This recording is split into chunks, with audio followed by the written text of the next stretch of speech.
And this evening we are happy to welcome Mr. Winston Ho and Dominican Father David Seid to our program to talk about our small but active local Chinese community. Thank you both for being with us. Thank you, Sarah.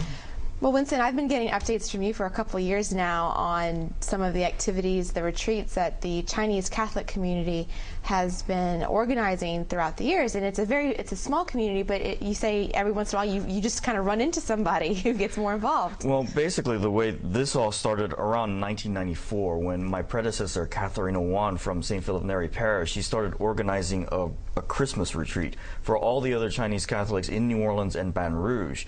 And this is something that went on every year. So this is something I basically grew up with. Every year we had one, and this went on for 10 years until Hurricane Katrina. Now, it turns out that most of the Chinese in New Orleans live somewhere near the lake. So Metairie, Kenner, Lakeview. So we were scattered all over the country after the storm. So for 3 years after Katrina, there was no Chinese Catholic retreat. And so finally, after 3 years of waiting, I went to our priest, Father Han Vu from St. Agnes Li Jitan, and told him we need to have at least one more retreat just to see who's left in the city. And so basically I've been organizing these retreats and looking for other Chinese Catholics ever since. And you're doing them at Christmas and at Easter. Yeah, what it is that Catherine Owan had always wanted to do some sort of retreat around Easter or Holy Week, so I started doing that one for the first one when I got started in 1999, I think was the first one we had it. So we've been having 2 retreats every year now. But we do have other events in between every now and then as well. But the most important events are those 2 retreats. And we hear a lot about the growing Hispanic community here in New Orleans and the large Vietnamese Catholic population here in New Orleans. How important is it for you all to come together as Chinese Catholics with your shared background and shared spirituality? Well, it's interesting because even though we started having these retreats in 1994, and my family was one of the first to join those retreats, my family, I'm Catholic on my mother's side. We've been in the city since 1975. Most of the other Chinese who started out in those retreats, they had also been in the city for many years, since the 70s, since the 60s even.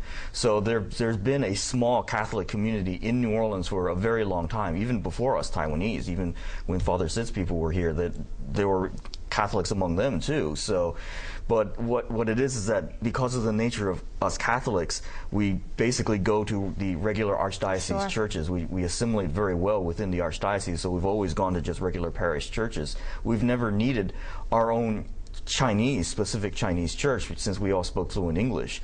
The situation now, I think, is beginning to change because we do have very large numbers of people from mainland China. Among them, some of the new people that have joined us are kind of like us Taiwanese, people who are better educated. They're they're professionals, doctors, teachers, engineers, that sort of thing. So they speak fluent English and also assimilate into the parishes easily. But we're also beginning to encounter people who are not as highly educated, people who work in the restaurant industry, very large numbers of them. Basically everywhere you see these Asian buffets and those small family-owned restaurants, we're seeing people like that too. We have one family that just recently joined us who owns a Chinese buffet. So those are the people that I think I'm a little bit worried about, and I'm worried about other recent immigrants. And so we're trying to get more organized to try to, in other words, help them with cultural issues, with getting in touch with priests, for example, and making the sacraments available to them. It's because of their limited language ability. I'm concerned that they're not able to fit into the church, without other Chinese Catholics being able to support them. And so you've been here in your family since the 70s, and Father Seid, what is your background here?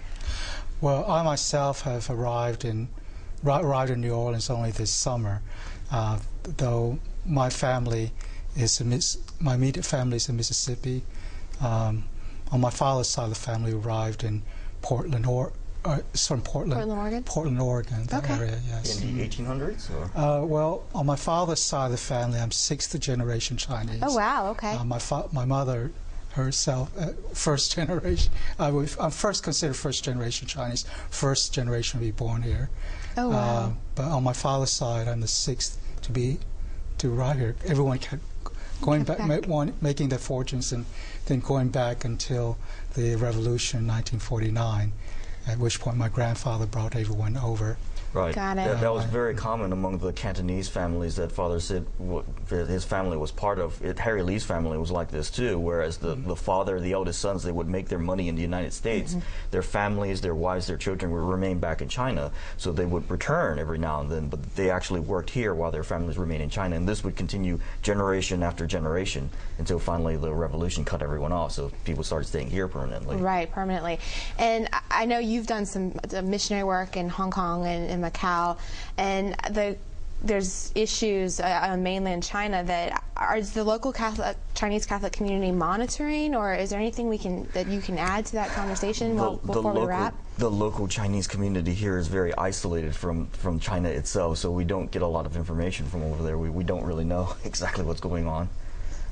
But your experience in Hong Kong and Macau, how is that? How was that? I mean, yeah, how was it?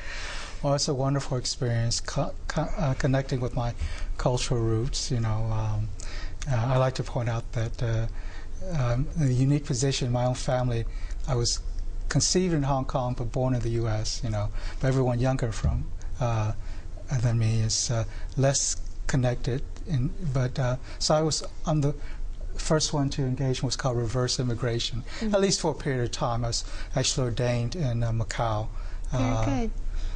Well, I want to thank you both for your active ministry to our local Chinese community, especially as you mentioned the newer immigrants coming in. It's very important that we keep them engaged in the Catholic Church and allow for them to be active in their Catholic faith. So I want to thank you for your ministry. If there's anything we can do at the show to help, please let us know. We hope that more people will contact you both now that we've seen you on television, and keep sending me those updates about the retreats. We'll get some pictures and some more information in there. All right, thank you. Thank you, Sarah.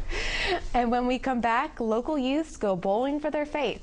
This is Issues in Faith on LAE.